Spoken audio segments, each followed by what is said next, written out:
Hey guys, welcome back to my channel and I'm back again with another really interesting coding interview question video. This time guys, we are going to solve question number 551 of Leetcode student attendance record 1. Before I start with the video, if you have not yet subscribed to my channel, then please do subscribe and hit the bell icon for future notifications of more such programming and coding related videos. Let's get started with the problem statement. So basically guys, the problem statement says that we are given a string.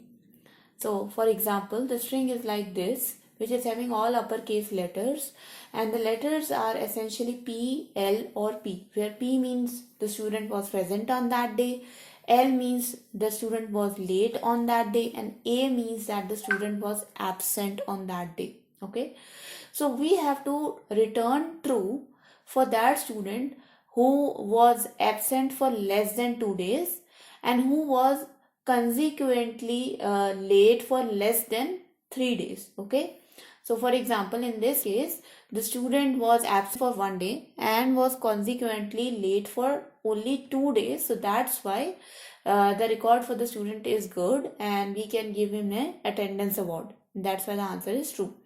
But in the another example, you can see that the student was present for 2 days, but he was late for consequently 3 days, and that is why the attendance record cannot be given to the student, hence the output is false. Okay, if we look about the constraints guys, that the length of the string is from 1 to 1000, and of course the value could be from A, L or P. Okay, so let's get started with the solution guys.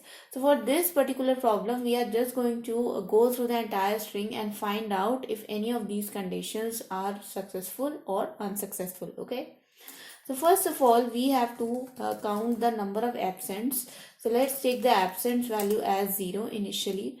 Then we have to find out the maximum number of late days, maximum consecutive late days the student has taken.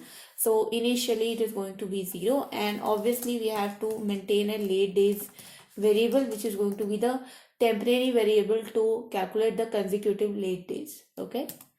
Now we will start our loop for integer I is 0 to I less than s dot length I plus plus, and we are going to first of all check if the character is a late character. So if s dot char at I, if s dot char at I is equals to L. So if the student was late, in that case we will simply just increment the late days value.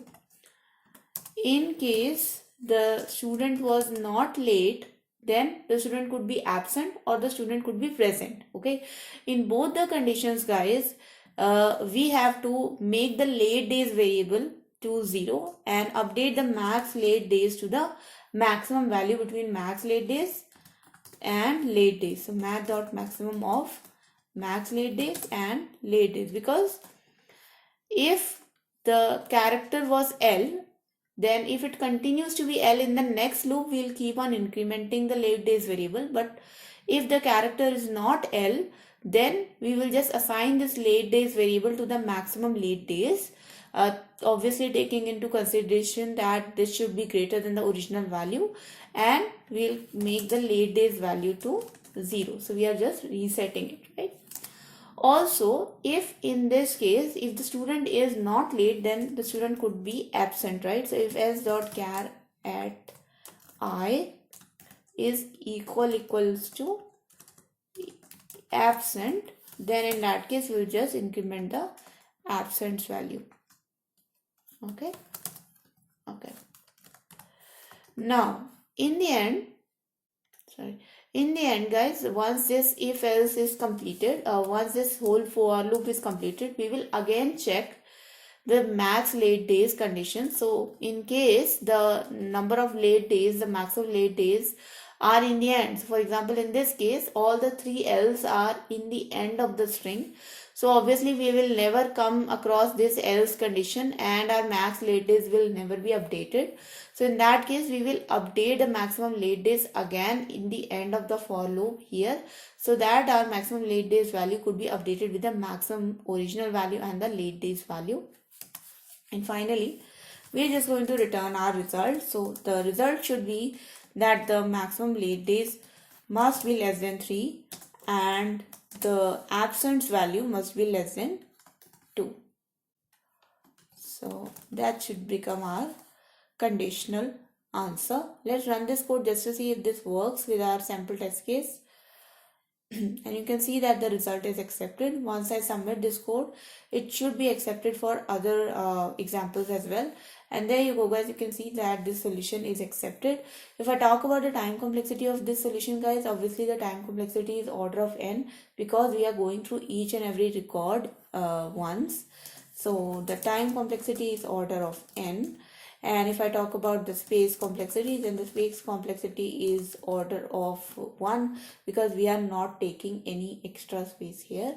So that was the video, guys. I hope you guys enjoyed this video and your coding practice became a little bit better.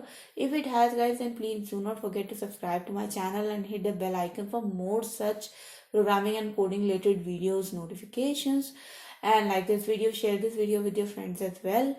And if you have any questions, comments, suggestions for me, guys, please write down in the comment section below so that I can address them. And thank you so much for watching, guys. I'll see you guys in the next video. Until then, take care and